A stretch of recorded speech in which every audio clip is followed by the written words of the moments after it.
और मेरे क्षेत्र की मेन लड़ाई है, सबसे मुख्य लड़ाई, वो लड़ाई है रोज़गार। आज 20 से 30 हज़ार बच्चे ऐसे पढ़े लिखे क्षेत्रों में बैठे हैं, 150 गांव में, 200, 250, 300 बच्चे हर गांव में, 10th 12th ग्रेजुएट, पीजी, कई डॉक्टरेट बच्चे भी बैठे हैं, जिनको यही नहीं पता गवर्नमेंट वैकेंसी के अलावा कंपनीज में, देश में कहाँ कहाँ क्या काम है, वो किस काबिल है, कहाँ काम कर सकता है। एक बच्चा अगर छोटा सा रोज़गार भी लेता है ना, मैं एग्जांपल दूँ, किसी बच्चे को हमारे क्षेत्र में 25,000 रुपये का रोज़गार मिल गया, वो 10 लोगों को पाल सकता है, 10 लोगों का घर चला सकता है। और एक किसान 20 एकड़ का मालिक है, ज़मींदार, वो 10 लोगों का घर नहीं चला सकता उस खेती से। इस बार अच्छी फसल होगी, अगली बार ज़्यादा बरसात होगी, सूखा आ गया, बरसात, ठंड पड़ेगी, एक साल अच्छी होती है, 3 साल नुकसान होता है। मेरे क्षेत्र में 90% किसानों की ज़मीनें बैंक लोन में रखी हैं।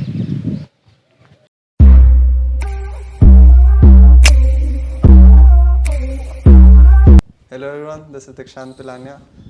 आज मैं हूँ हरियाणा में, हरियाणा के लोहारू कॉन्स्टिट्यूएंसी में, और हमारे साथ हैं यहाँ के भावी प्रत्याशी Narvinder Shivram ji. Sir good morning. Good morning, नमस्कार। आपने सुबह सुबह मेरे को टाइम दिया, उसके लिए बहुत बहुत थैंक यू। मेरे को पता है आपका स्केड्यूल बड़ा टाइट रहता है। नहीं, आप आए, हम आपका स्वागत करते हैं, गांव में पहुँचे आप। स्केड्यूल से मतलब जो मेरे हमेशा से दिमाग में चलता है कि हम हर प्रोफेशनल का एक वर्क डे इमेजिन कर सकते हैं कि उनका दिनचर्या कैसी दिखती होगी जिस दिन वो काम पे जाते हैं, पर एक पॉलिटिशियन का मैं इमेजिन नहीं कर पाता कि आपका दिन कैसा दिखता होगा। मैं वहाँ से पूछना चाहता हूँ आपसे। अमूमन दिन 6 बजे शुरू होता है, ठीक ज़्यादा प्रोग्राम हो तो 5 बजे भी शुरू हो जाता है सुबह। ठीक उठते हैं, फ़ोन नहीं देखता हूँ मैं उठ के। ठीक। फ़ोन के लिए मैंने एक साथी सहयोगी रखा हुआ है, कोई इमरजेंसी हो तो वो बात करवा देता है। उठते हैं, दिनचर्या की क्रिया करते हैं, घूमना फिरना पार्क वगैरह में। हमारे बुजुर्ग वगैरह गांव में होते हैं तो चाचा ताऊ दादा मिलते हैं, उनसे मिलते हैं, चाय की चुस्कियाँ लेते हैं घूमने फिरने के बाद। फिर वही दिनचर्या में नहाना धोना, फिर साथी लोग आ जाते हैं, साथ बैठ के नाश्ता करना, और उसी दिनचर्या में निकल लेते हैं फिर कॉन्स्टिट्यूंसी में। ठीक है, फिर पूरे दिन कॉन्स्टिट्यूएंसी में रहते हो? हाँ, देखिए अभी तो मैंने एक 2 तारीख का मिलन समारोह का कार्यक्रम रखा हुआ है हल्का लोहारू का, मेरे गांव गागड़वास में। उसमें क्या होगा? उसमें वैसे तो एक राजनीतिक चर्चा, मिलन समारोह का आप राजनीति से ही जोड़ सकते हैं। मेरा एक लंबे समय से राजनीति को लेके गैप रहा लोहारू में, तो उसको एक मिलन समारोह का नाम दे के मैं मेरे क्षेत्र की जनता से आपसी गांव जा रहा हूँ, बातचीत हो रही है, उनके सजेशन ले रहा हूँ। और आप कितने लोगों को एक्सपेक्ट कर रहे हो? करीब 15,000 लोग मेरे मिलन समारोह में पहुंचे। अच्छा, ये एक्सपेक्टेशन कहाँ से आती है? मतलब कोई आंकड़े होते हैं या फिर कोई लोग होते हैं? नहीं, आंकड़े नहीं होते।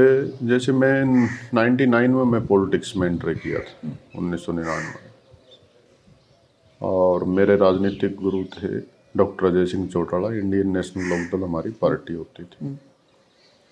तो करीब 24वां साल चल रहा है पार्टी के लिए, मैं काफ़ी पदों पर रहा, तो कॉन्स्टिट्यूंसी में वर्किंग तो करते ही रहे ना। अब मैं करीब, मेरी कॉन्स्टिट्यूंसी में 128-29 पंचायत हैं, छोटी ढानियाँ मिला के 140 के आसपास गांव हो जाते हैं। करीब 70 गांव में मैं निमंत्रण दे चुका हूँ कार्यक्रम का, रोज़ाना 15, 16, 17 गांव। अच्छा, आप जाते हो? जाता हूँ, रोज हर गांव में जाते हो, आप लोगों को निमंत्रण देते हो? जी, ठीक है। हमारी पूरी टीम जाती है और हमने उसका प्लान बनाया हुआ, उसके हिसाब से हम निमंत्रण दे रहे हैं 2 तारीख तो इसमें मुश्किल कहाँ पे आती है? देखिए, राजनीति में सत्ता के खिलाफ लड़ने में बड़ी मुश्किल आती है, और मुझे विपक्ष में ही मान सकते हैं आप। उस समय किसी भी कार्यकर्ता को जोड़ना, अपनी बातें समझाना, वो बड़ा मुश्किल होता है। सत्ता के खिलाफ कोई आना नहीं चाहता है, क्योंकि सत्ताएं आजकल वो सत्ता समाज सेवा वाली सत्ताएं, राजनीति नहीं है, तानाशाह है, कोई बंदा हमसे जुड़ जाए, सर्विसमैन है तो सस्पेंड हो जाएगा, बिजनेसमैन है तो छापे लग जाएंगे। तो आप कह रहे हो कि अब डेमोक्रेसी नहीं रही। हाँ, मेरा मानना ये है, पिछले 8 साल से तो बहुत बुरा हाल है। अच्छा, आप आवाज़ नहीं उठा सकते हैं सरकार के खिलाफ कोई। और अगर आवाज़ उठाएंगे तो उसके कॉन्सिक्वेंसेस फेस करने पड़ेंगे आपको। वो तो देखो जी, आप रोज़ टीवी चैनल पर देख ही रहे हैं, पूरे भारत में। मैं तो एक छोटा सा कार्य करता हूँ इस क्षेत्र का। अगर कोई बड़े लोग हैं, बड़े नेता हैं, वो आज जो भी सत्ता में लोग हैं उनका समर्थन नहीं करते हैं, तो ईडी, सीबीआई, आईटी और आजकल तो एनआईए घर तोड़ देते हैं, बेघर कर देते हैं, उस पर कोई भी इल्ज़ाम लगाते हैं और वो तोड़ देते हैं। और इसका उपाय क्या हो सकता है? देखिए, उपाय तो देश गुलाम था तो भी आज़ादी आई थी, तो उपाय तो बहुत है। जब इंसान पहाड़ पे चढ़ता है तो उसको महीनों लग जाते हैं या एवरेस्ट पे जाते हैं, लेकिन अगर कोई गिरता है तो सेकंडों में नीचे आता है। ये भी गिरेंगे एक दिन, देर नहीं लगेगी। हाँ, तो आप गांव में जाते हो, निमंत्रण देते हो, फिर वो प्रोसेस कैसा होता है? आप गांव में गए। चाय लेंगे आप? नहीं, मैं आप गांव में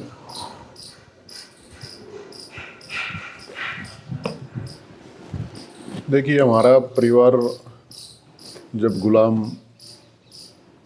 भारत था उस समय से समाज सेवा में, समाज से जुड़ा हुआ रहा है। गागड़वास गांव का नाम आप पूरे हरियाणा में कहीं पूछ सकते हैं। हमारे बुजुर्गों ने बड़े त्याग किए, वो इस क्षेत्र के सुख दुख के साथी रहे। तो आज भी जो बुजुर्ग बैठे हैं उनके परिवार, हमारा जुड़ाव है उनके साथ। तो पहले तैयारी कर लेते हैं, पहले दिन हमारी टीम जाती है, मिल के आती है गाँव गाँव, भाई कल हम न्योता देने आएंगे, कोई कार्यक्रम के लिए आएंगे, तो वो हमारा बड़ा मान सम्मान रखते हैं। और उसी वजह से ये 15,000 लोग इकट्ठे होंगे। बाकी किसी राजनीतिक आदमी से आज तक लवारों में 15,000 आदमी बड़े लीडर के अलावा इकट्ठे नहीं हुए। मैंने जितना सुना है, क्योंकि पॉलिटिक्स के बारे में हर आदमी का ओपिनियन अलग है, तो बहुत से लोग ऐसे कहते हैं कि दारू दे के भीड़ इकट्ठी हो जाती है, पैसे दे के भीड़ इकट्ठी हो जाती है, वोट भी ऐसे ही खरीद लिए जाते हैं। देखिए, मैं बिल्कुल आपको ग्राउंड की बात बताता हूँ। नो डाउट मेरे पास ईंट भट्टे हैं, एक भट्टे पे 500 लेबर काम करती है। उन लेबर का काम सुबह होता है 4 से 6 और 7 दिन में वो खाली रहते हैं। गरीब आदमी है, बिहार से हैं, बंगाल से हैं, छत्तीसगढ़ से हैं, उड़ीसा से हैं। अब वो रेले में पहुंच जाएंगे, वहाँ अच्छी भोजन की व्यवस्था है और कोई ड्रिंक करता है उसको अवेलेबल करा देते हैं, लोग कर लेते हैं। भीड़ ऐसा भी है।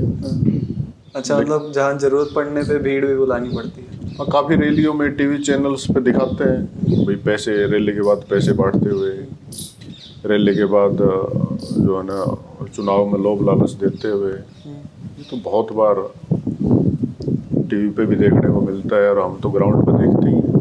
धनबल का प्रयोग करते हैं राजनीति में। आप करते हो? बिल्कुल भी नहीं, मेरे पास है ही नहीं पैसा। पर क्यों नहीं करते? अगर आपका कंपटीशन वो चीज़ कर रहा है तो आपको भी कर लेनी चाहिए, क्योंकि कंपटीशन तो उस आदमी के साथ है जो पैसे के दम से भी राजनीति जीतना चाहता है। देखिए, फिर मेरे में और उनमें फ़र्क क्या रहेगा? सही बात। हम यही बात तो 24 साल से समझा रहे हैं क्षेत्र में, मैं स्वयं समझा रहा हूँ। आज कोई बंदा पैसे से इलेक्शन जीत के जा रहा है तो वो हमें 5 साल दिखाई नहीं देता, ना उसको हमारे क्षेत्र से कोई लेना देना है, ना हमारे यहाँ कोई रोजगार से, विकास से, लोगों के दुख दर्द से कोई लेना देना नहीं।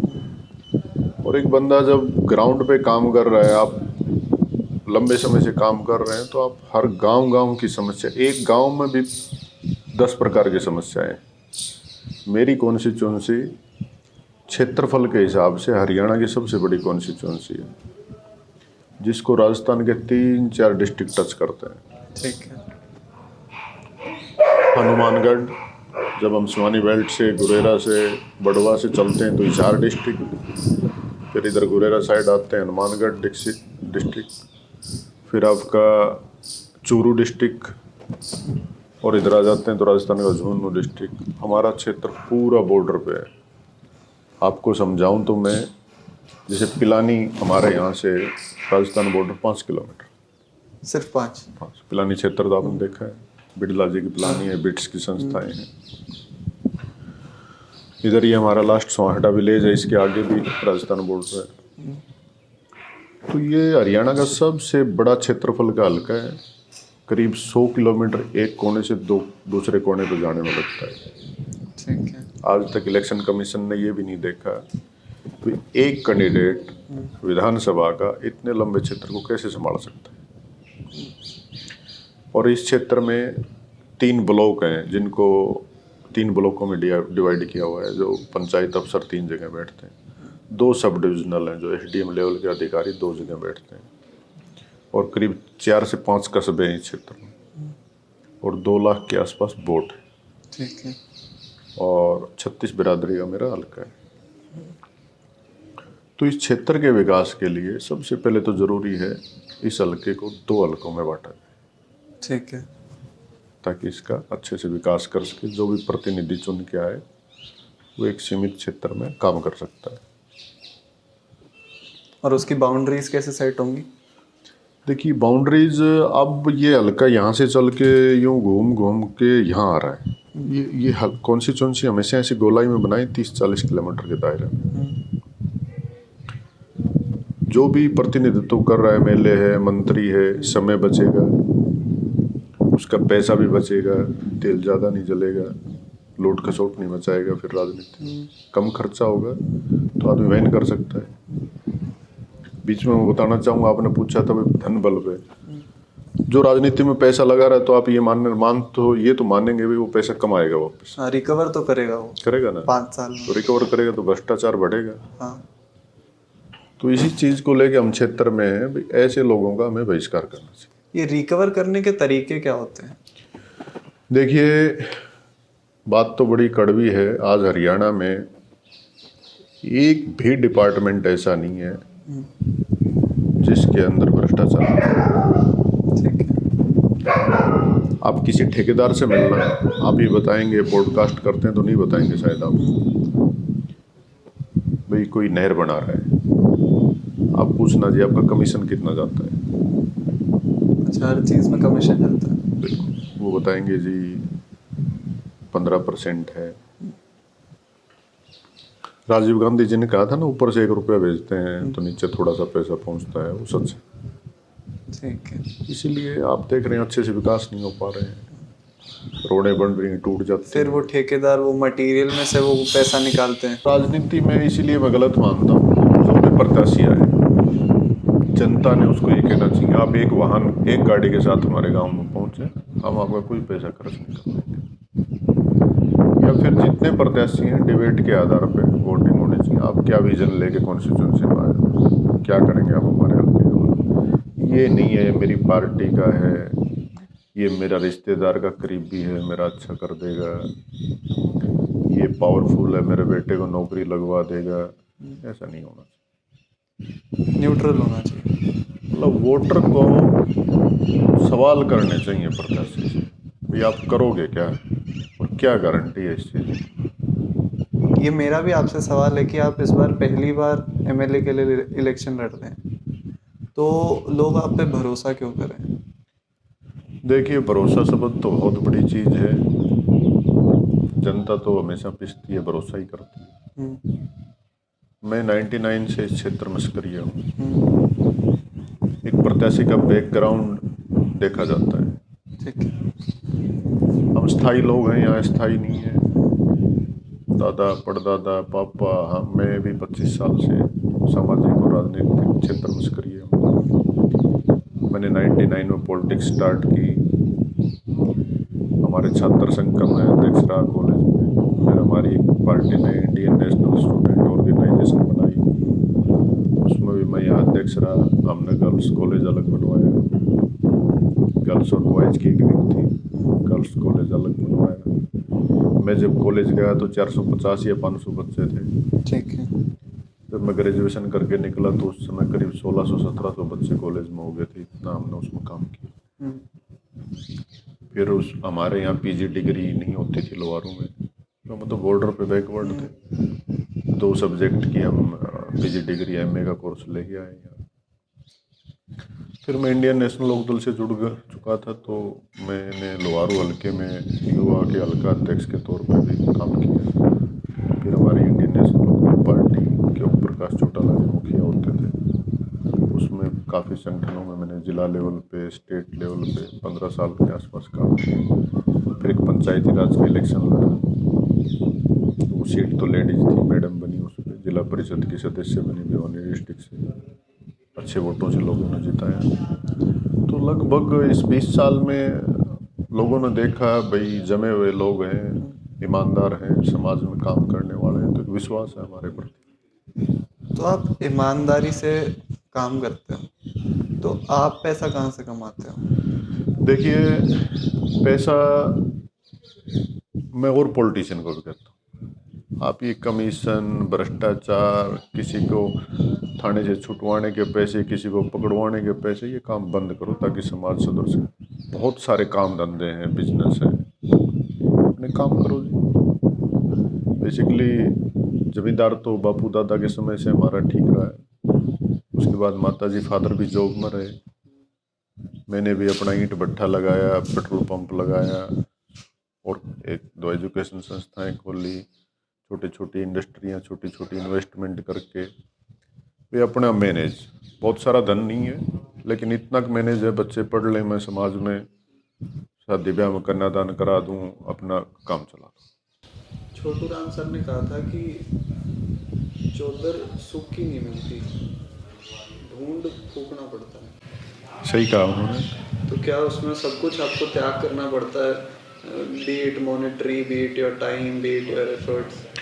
आज मेरे बच्चों से बात हुए 5 दिन हो गए इस कार्यक्रम को लेके, इतना शेड्यूल क्यों समय नहीं है? समय नहीं। तो आप कभी कभी ऐसा फील करते हो कि कुछ?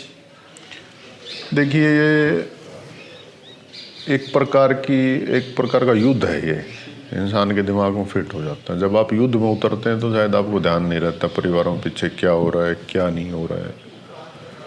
तो ये समाज में राजनीति को लेके आप कोई रैली कर रहे हैं, चुनाव लड़ रहे हैं, तो एक प्रकार का वो राजनीतिक युद्ध है। तो क्या पावर का भी एडिक्शन होता है? आप पहले भी जीते, फिर लोग पहचानते हैं, लोग आपकी रिस्पेक्ट करते हैं, तो क्या उस चीज़ का एडिक्शन हो जाता है? देखिए, मुझे तो कोई एडिक्शन नहीं, ना कोई महत्वाकांक्षा है, 2-4 टीस है मन में, और बिना सत्ता के आप कितने बड़े धनवान हो। हमारे नज़दीक पिलानी है, बिरला जी का नाम सारी दुनिया जानती है, वहाँ के लोग भी बहुत भूखे और गरीब हैं। ये नहीं है कोई बड़ा पैसे वाला हो गया तो वहाँ के लोग भी अमीर हो गए, किसी ने डोनेशन बहुत दे दी तो उससे हर आदमी को लाभ पहुँच गया, नहीं। आदमी को तो कमा के ही खाना पड़ता है, अपनी मेहनत करनी पड़ती है। बिट्स में कोई जाता है तो वही लाखों करोड़ रुपए फीस है, कौन सी गवर्नमेंट संस्था बना दी उन्होंने। तो मैं लोगों को यही समझाने का प्रयास कर रहा हूँ, भाई अपने आप को सक्षम बनाओ। आज मेरे क्षेत्र की बात करें, जब से हरियाणा बना, आप देखेंगे किसी नेता को भी किसान का, कमेरे का, गरीब का, किसान का उत्थान करेंगे, भला करेंगे। इस 50-60 सालों मैंने तो देखा नहीं भला हो गया।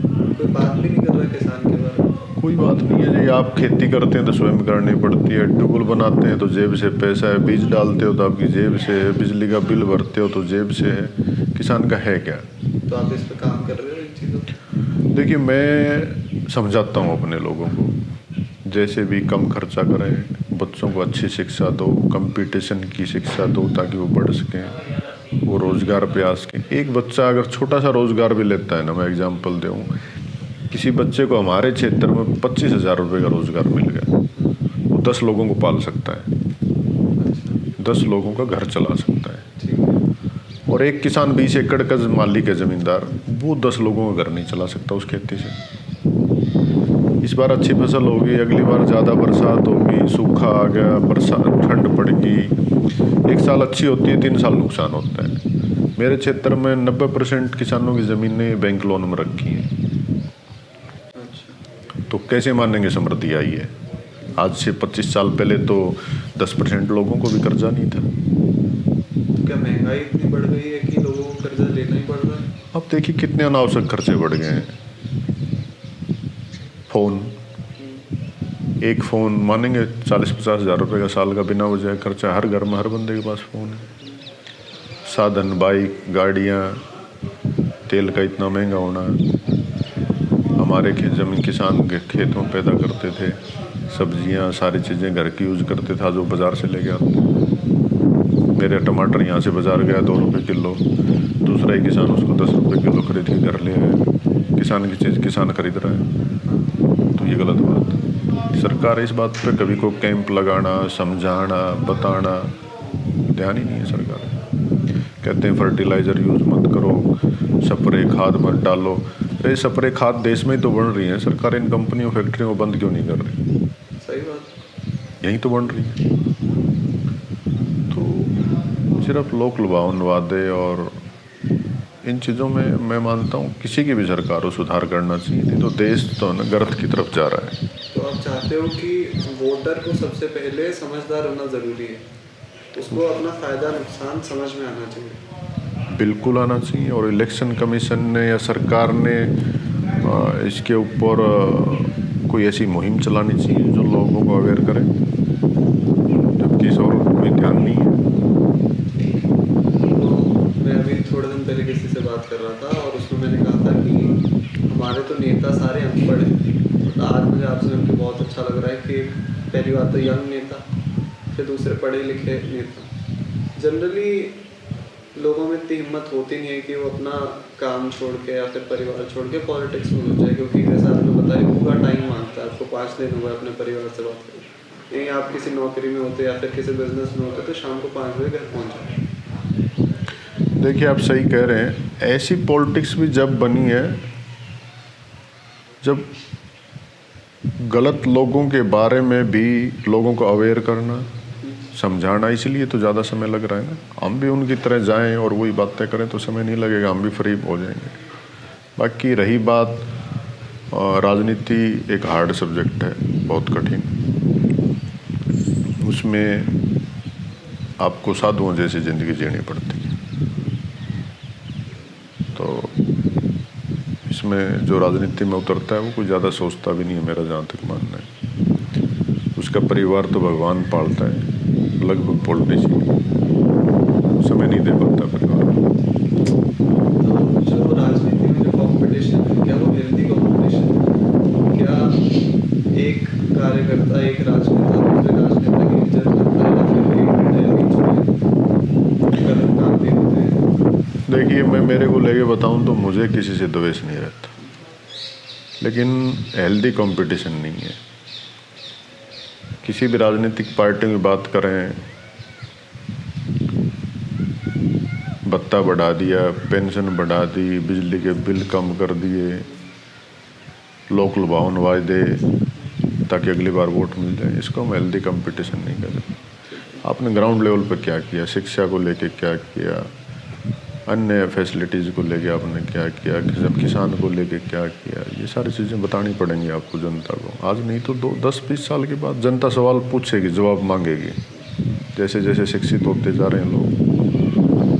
कोई हेल्दी कंपटीशन में नहीं मान सकता पॉलिटिक्स में, सब अपनी अपनी बात करते हैं। क्या आप ये मानते हो कि आपकी उम्र के या फिर यूथ जो है उसको पॉलिटिक्स में आना चाहिए, क्योंकि हमारा एक युवा देश है, 29 साल औसत आयु है, लोकसभा की औसत आयु 54-55 साल है। तो वो लोग जो नीतियाँ बनाएंगे, हमारा एक्सपीरियंस ज़रूरी होता है, पर वो लोग जो नीतियाँ बनाएंगे वो कभी हमारी दृष्टि से तो देख पाएंगे ही नहीं। देखिए 100% तो ऐसा नहीं कह सकते हैं, बाकी एज गैप काफ़ी मैटर करता है। नीतियाँ वो बनाते हैं तो काफ़ी यंग ऑफिसर्स जो उनके सेक्रेटरी वगैरह होते हैं, नीति आयोग से नीचे की रिपोर्ट भी मांगते हैं। लेकिन एक रेशियो रखना चाहिए राजनीति में भी, 33% यूथ रहेगा, महिलाएं रहेंगी, कुछ उम्रदराज लोग भी रहेंगे, ताकि अनुभव की भी बड़ी आवश्यकता होती है। ये सारी चीज़ें मैं 24 साल फील्ड में रहा तो मुझे सीखने को मिली। जब मैं 99-2000 में था तो ये चीज़ें मुझे थोड़ी पता थी। अब ग्राउंड में गए, मान लिया यूथ की भागीदारी होनी चाहिए, लेकिन 100% यूथ की भागीदारी भी ठीक नहीं रहेगी। क्या आपको लगता है कि इंडिया का यूथ पॉलिटिक्स से दूर भाग रहा है? हाँ, लगता है। ऐसा क्यों? देखिए, भारत जो है ना वो संघर्षशील देश है। इसमें थोड़े से लोगों के पास तो पैसा और धन है, बाकी लोग तो कंपटीशन ही लड़ रहे हैं। उनके माँ बाप ने कंपटीशन लड़ा, दादा दादी ने कंपटीशन लड़ा, वो भी उसी में लड़ रहे हैं, संघर्ष का जीवन जी रहे हैं। आज की राजनीति में पैसे का बहुत महत्व हो गया, भ्रष्टाचार हो गया। अच्छे राजनीतिक लोग को भी लोग ठीक नज़र से नहीं देखते। कोई भी चीज़ ऐसी हो गई कि गंदा आदमी है। हाँ, इसलिए ये वो भाग रहे हैं। हम देख रहे हैं कोई राजनीतिक बड़ा मंत्री है, बड़ा परिवार है, उसी के बेटे वो आ रहे हैं। नए लोगों को तो बहुत कम। हायरार्की है। हाँ, कोई नया इंसान जल्दी से आता है। तो नया इंसान, जहाँ तक मेरा नज़रिया है, एक मानो किसी कॉन्स्टिट्यूंसी से कोई 4 बार 5 बार का MLA स्थापित है, मिनिस्टर रहा है, बड़ा है, उसके सामने जब कोई नया बंदा तैयारियां करता है, उसके सामने इतनी अड़चनें खड़ी हो जाती हैं, फिर वो उस लड़ाई को लड़ नहीं सकता। उसमें काफ़ी सारा तामझाम सी है उसका। क्या पॉलिटिशियंस अपने फायदे के लिए क्रिमिनल्स को भी सपोर्ट करते हैं? काफ़ी जगह ऐसा भी है। क्या क्रिमिनल्स की ज़रूरत पड़ती है?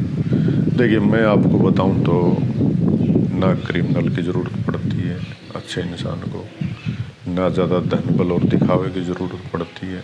हाँ, समय देना पड़ता है, जनता को समझाना पड़ता है, और जब वो चुन के आ जाता है उसके बाद भी अगर वो बंदा वैसे ही काम करे तो जनता उसको छोड़ती भी नहीं है, बार बार उसी को चुने। हाँ,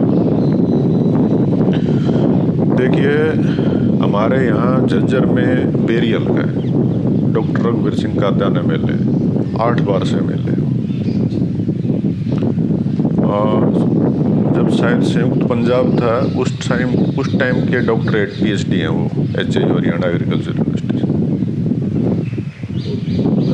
वो 8 बार से लगातार है, तो मुझे उनकी कार्यशैली अच्छी लगती है, इसलिए 8 बार चुना लोगों ने। और भी बहुत सारे एग्जाम्पल ऐसे हरियाणा में मैं आपको बताऊं, परिवारवाद को छोड़ के, और ऐसे एग्जाम्पल हैं जो लगातार बड़े साधारण परिवार से थे, वो 5-5 बार 7-7 बार 8 बार कॉन्स्टिट्यूंसी चुन के आए, तो उनका कार्य अच्छा रहा तो ही तो लोगों ने चुना उन्हें। आपने पॉलिटिक्स क्यों चुना? मेरे ख्याल से तो बाई बर्थ ही एक धारणा बन जाती है किसी की। जब कॉलेज में थे, ना व्यापार में मन था, ना नौकरी में था, पॉलिटिक्स की तरफ था रुझान। तो पहला कदम जब उठाया पॉलिटिक्स की तरफ, तो वो क्या था? जैसे आपने पॉलिटिक्स की मैं बताऊं तो जैसे 5th क्लास में मैं बोर्डिंग स्कूल में पढ़ता था बगड़, तो मेरे दोस्त को किसी साथी ने पिटाई कर दी तो उसको लेके प्रिंसिपल के पास जाना, समझे आप। अच्छा, वहीं से लीडरशिप क्वालिटी है। फिर स्कूल कॉलेज में आए तो कोई फीस को लेके एजिटेशन है, कोई पानी की समस्या है, वाटर कूलर की। उस समय हमारी ज़्यादा लंबी लड़ाई नहीं होती थी, आज से 25 साल पहले। फीस कम कर दो, रोडवेज की बस कॉलेज के आगे नहीं रुकती, उसके लिए ज्ञापन देने चले गए। एडमिशन की डेट बढ़ा दो, छोटी छोटी लड़ाई। एडमिशन के लिए सीटें बढ़ा दो, ये लड़ाइयाँ थी। तो उसमें थोड़ा आगे की भागीदारी रहती। तो मतलब स्टेप बाय स्टेप आप चले। हाँ, मैंने खेती से लेके हर चीज़ को देखा है। अब आपकी लड़ाई है कि इस कॉन्स्टिट्यूएंसी को 2 हल्कों में बांटना। नहीं, ये मेरी लड़ाई नहीं, मैं अकेला संभाल सकता हूँ, शायद बारडा भी साथ जोड़ दो। उसके लिए विजन होना चाहिए और एक संगठन होना चाहिए, दोनों चीज़ मेरे पास है। और मेरे क्षेत्र की मेन लड़ाई है, सबसे मुख्य लड़ाई, वो लड़ाई है रोज़गार। आज 20 से 30 हज़ार बच्चे ऐसे पढ़े लिखे क्षेत्रों में बैठे हैं, 150 गांव में, 200, 250, 300 बच्चे हर गांव में। 10th 12th ग्रेजुएट, PG, कई डॉक्टरेट बच्चे भी बैठे हैं, जिनको यही नहीं पता गवर्नमेंट वैकेंसी के अलावा कंपनीज में, देश में कहाँ कहाँ क्या काम है, वो किस काबिल हैं, कहाँ काम कर सकते हैं। मैं अभी थोड़े दिन पहले एक आर्टिकल पढ़ रहा था टाइम्स तो पुराना था, मेरे नज़र में तब आया, तो उसमें एक गाड़ी का नंबर ट्रोल हुआ। ओके। वो आर्टिकल था कुछ ऐसे कि वीआईपी कल्चर खत्म करें, और उसमें शायद आपकी गाड़ी की फोटो थी। देखिए, मेरे पास भी वो न्यूज़ आई, ये दिल्ली हाईवे की 2015 की 18 की खबर है कोई भी। ये नंबर प्लेट जो है वो गवर्नमेंट वाली नहीं है, ये साइज़ बड़ा लिखा हुआ है, इसमें ज़ीरो नहीं लगे हुए हैं। तो इस नंबर प्लेट में ज़ीरो है वैसे? नहीं है। नहीं है ना? मैंने वो आरसी रजिस्ट्रेशन की कॉपी उनको भेजी जो हरियाणा गवर्नमेंट ने दी हुई है, उसमें मेरी कार का नंबर HNB6 है, उसमें कोई ज़ीरो कहीं मेंशन नहीं है। और मैंने जब गाड़ी रजिस्टर्ड करवाई थी उस समय ये गवर्नमेंट नंबर प्लेट नहीं होती थी। हाँ, अभी थोड़े टाइम पहले शुरू हुआ। और फिर भी मैंने वो फीस कटवाई भी गवर्नमेंट नंबर प्लेट लगाओ। तो ये गवर्नमेंट नंबर प्लेट जो बनाते हैं उनके सिस्टम ने वो नंबर उठाया ही नहीं, अच्छा। तो बनी नहीं, तो कहाँ जाएं। ये इतना पुराना नंबर है? हाँ, ये दादा के जब हरियाणा अलग हुआ था 66 में, उसके बाद जो हरियाणा में नंबर अलॉट हुए थे तो पहले इस प्रकार के होते थे, फिर ये HR कुछ ऐसा आ गया। तो हमारी गलती तो नहीं है ना, नंबर तो सरकार के दिए हुए हैं, तो हम अब गाड़ी है तो उसको यूज़ तो करेंगे। तो बिना फालतू में ट्रोल कर दिया गया। देखिए, चलता रहता है जी ऐसे ट्रोल, यहाँ इस देश में कौन किसको पप्पू बना दे कब पता चलता है। एंडिंग नोट पे मैं पूछना चाहूँगा कि लोग आपको क्यों चुने? देखिए, मैं ये नहीं कहता लोग मुझे ही चुने। आप कहते हो सही प्रतिनिधि को चुने। हाँ, मेरी कॉन्स्टिट्यूंसी में अगर मुझे मौका मिलता है चुनाव लड़ने का इस ईश्वर की कृपा से, मानो हम 5 कैंडिडेट, उन 500 में से जो सही है उसको चुने। Thank you so much. बहुत बहुत धन्यवाद छोटे भाई, कैसा लगा मुझसे बात करके? बहुत अच्छा लगा। कैसा रहा आपका एक्सपीरियंस? अंदर से खोद के सवाल पूछते हो आप, अच्छा रहा। और मैं चाहूँगा आप समय समय पर आते रहें, हमें आपसे बहुत सीखने को मिला। बहुत बहुत धन्यवाद आपका। Thank you.